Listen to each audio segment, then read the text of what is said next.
Hey guys, Mr. Backerberg here. In this video, we're going to be looking at double-angle identities. Now, as we're taking a look at our double-angle identities, we've got a double-angle identity for the sine of 2u, and that's 2 sine of u cosine of u. We've got a double-angle identity for the tangent of 2u, that's 2 times the tangent of u over 1 minus tangent squared of u.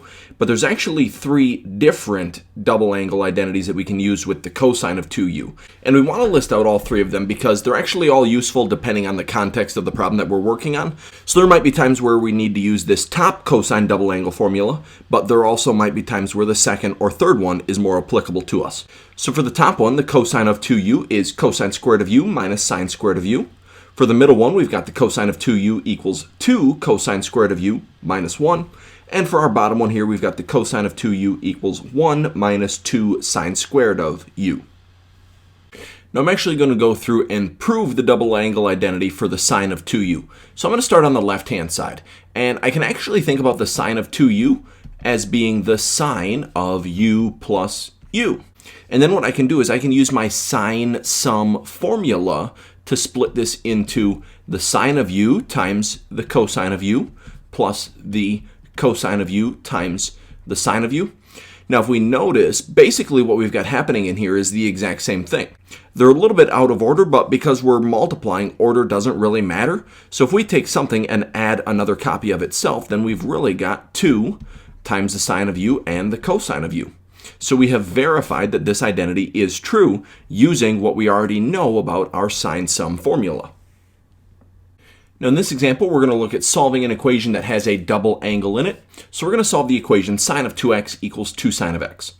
Now the first thing I want to do is get all my variables on one side, so I'm going to subtract this 2 sine of x over to the left-hand side. So we would have the sine of 2x minus 2 sine of x equals 0. Now I'm actually going to use my sine double angle formula to replace that sine of 2x in there. So we can replace that with 2 sine of x cosine of x minus 2 sine of x equals 0. Now what I notice is that each one of my terms has 2 sine of x in it. So I'm going to GCF the 2 sine of x out of here, and then we're going to be left with the cosine of x minus 1 equals 0. Now that we've got this factored out, I'm going to take each individual factor and set it equal to 0. So we would have 2 sine of x equals 0, and the cosine of x minus 1 equals 0. Now as I'm solving this first piece, I'm going to divide that 2 over to the right-hand side. So we get the sine of x equals 0. Now what this is asking me, remember on our unit circle our sine is the y value from the ordered pairs. So this is asking me to find angles where the y value is 0. And that's going to happen at 2 places. That's going to happen at the angle 0, and that's also going to happen at the angle pi. Now because we didn't restrict down the range of our answers, we do have to account for all of our coterminal angles. So what I need to do is take the 0 plus 2 pi n, since sine has a period of 2 pi, and I also need to take the pi plus 2 pi n. Now if we look at this second piece, I'm going to have to add that 1 over to the other side. So I would get the cosine of x equals 1.